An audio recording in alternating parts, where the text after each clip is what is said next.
Anthony DeMello once said, look for competence and not claims. A claim is something that's said so usually without any evidence, while competence is the ability to do something successfully and efficiently. Personally, I take this to mean that you should aim to do your job competently rather than claim or argue do it well. People tend to say, let my work speak for itself, and that in its entirety is what I take Anthony to mean. So that's what I'm here to talk to you about today, competence. Competence is not only key to a long, fulfilling life, but it's key in any profession.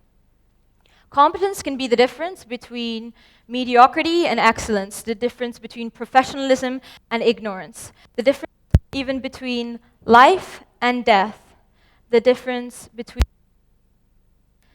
and a life spent in poor health. It's quite easy to see how crucial competence is to the well-being of mankind. Now, the matter in question came about to me through my ambition, which is medicine, a field where competence could be the factor that holds a life at its precipice, that tips the scale when fighting the battle between life and death. Now, I've got a story to help you understand what I'm trying to say. So this is me when I was 3 years old. And of course, it wouldn't be reasonable for me to say that I had thoughts about competence in medicine at such a young age. But this particular memory left its mark on me in more than one way, and you'll soon see why. So one day, I was rushed to the accident and emergency unit because I was bleeding quite severely due to a laceration on my head. More specifically, my right eyebrow was split open. The actual lead up to that event is still a blurry commotion of images. I was 3. But according to my parents, I was a very clumsy child. I tripped and I went face first into the ledge of my bedroom door. But according to my 3-year-old self, the door attacked me, so believe what you will. After such an experience, you'd think that nothing could be more dumbfounding. But yet again, I was proven wrong because I was made to sit in the ER for over 2 hours without any pain medication because the doctor on call wasn't present at the ward. And I remember during my fits of tears that seemed endless at the time, thinking, how could this happen? How could someone even allow this to happen? And as you can imagine, the ER was filled with many other cases that needed immediate attention. But what did they get? A whole load of incompetence with no doctors on the side. Yes, it was a mess. And what made it even worse was the fact that I came from a long line of doctors, 2 are GPs and 1 is a double consultant. So I had the privilege of observing what the ideal doctor-patient relationship was, which was with mutual respect and the highest standard of care and decorum, not only expressed by the doctor, but every individual in his or her effectively working team. But that obviously wasn't the case in my story. The doctor eventually made his appearance and he stitched up my eyebrow. I didn't have an eyebrow for months, so you can imagine the jokes. And as most of my friends know, I can't raise an eyebrow having 2. So trying to raise one with one, that was an interesting experience. So now all I have to show for that bad memory was a gap in between my eyebrow. Looking back at that experience, it was crystal clear even to my 3-year-old self that patients didn't deserve to be treated the way that I was. And from that day forth, my interest in medicine gradually heightened, especially in terms of doctor-patient relationships. I felt that day was a great injustice. These people who were in severe pain had minimum care. I still cared at that age as well, that these people could have been relieved of their pain at a much earlier stage if more doctors were assigned to that ward, or the doctor who was supposed to be there was. So I realized to stop this reality from reoccurring, we cannot tolerate this incompetence, this lack of standards and care. While all of this is very important, it's also quite obvious. I mean, if a 3-year-old can figure out that there's something lacking in the ER apart from the doctor, it's safe to say that it doesn't take a genius to figure out how crucial competence is. Now, keeping that in mind, I'd like to direct you to another form of competence, one that is personal, but still related to healthcare and well-being. Do you ever think about your health? If you do, if you think about your lifestyle, your habits, your diet, chances are you're taking care of yourself competently.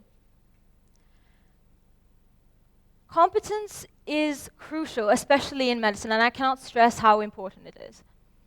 Let's imagine two people. One who chooses to take care of themselves and does it well, and one who doesn't really care for themselves physically. You can compare and contrast the qualities of life. Before I leave, I want to know that I'm leaving you convinced. So I wanted to introduce you to someone who I met during my work experience placement in December of 2015. I hope that this story reiterates the fragility of life and makes you take your health more seriously, as well as keeping in mind competence. So during the last day of my work experience placement, I was assigned to the renal care unit, also known as the dialysis unit. It's for people who are not comfortable or knowledgeable about the medical term. It's to do with patients who have forms of kidney failure. So I observed two types of patients. One who rejected the kidney transplant, and ones who were at a stage where the kidney transplant would not be beneficial to them at all. Due to confidentiality reasons, I can't reveal the patient's name. So for namesake, let's call him Arthur. Arthur was an 85-year-old man who had been attending this hospital for over a decade for renal care, and that's because both of his kidneys were failing. And without getting into specifics, the treatment entails a machine that acts as your kidneys, and it's attached to the body via internal and external tubes. It's a 4-hour process where the monitor monitors your blood oxygenated levels, as well as the whole dialysis. It's a 4-hour process. I sat next to him with his staff, and he told me how his cost of living had severely depleted due to the fact that the treatment itself is costly. The hospital had given him a grant, but that surely depleted after a while, and now he's having to pay out of his own pocket. So he barely has enough money to afford the basic necessities of life. And the staff told me how being bedridden and cold and fragile had made him look regretful. And I know that not all of our medical issues arise from our decisions and actions, but most of them do. And what did the doctors have to say about that? Well, they told me to stay strong, to stay passionate, and most importantly, when the time comes, as it inevitably will, fight death to the door. At the end of my conversation with Arthur, he wished me the best of luck, and he smiled. And that was a defining moment for me. The fact that this man, who's been through so much suffering, had the strength to smile. Life is so fleeting, yet so many of us take it for granted just because we choose to take care of ourselves incompetently. Competence does not apply just to our professions. It applies to all aspects of our lives. It affects our everyday life and everyone around us. In the medical perspective, this is how I see it. Someone who is ill is someone's mother, father, brother, sister, son, daughter, a friend. We're all interconnected, and it's high time that we took advantage of this highly developing medical world and made our health our priority. Health professionals' roles are to take care of the human race, but we need to prioritize our health too. It is your duty not only to yourself, but to everyone else around you. Today, be the vessel of that change. Start the domino effect, and the rest of the world will follow. Life is short as it is.